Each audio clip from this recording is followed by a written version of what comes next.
Hello again, everyone. Truck CB Sales here with a tune-up and repair report for James in Kentucky on this RCI-2970N2. James got it ready to go for you, bud. I replaced all the MOSFETs in this radio. Gate voltage was a little high on them.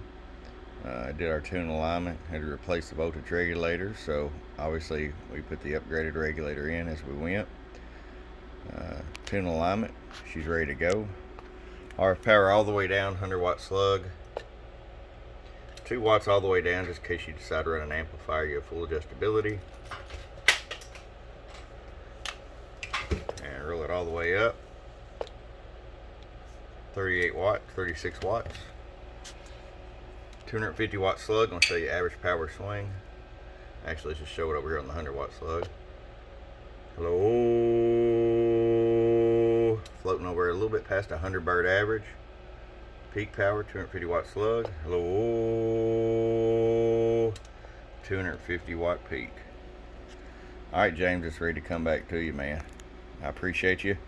Check us out at www.truckscbsales.com. Bump, bump.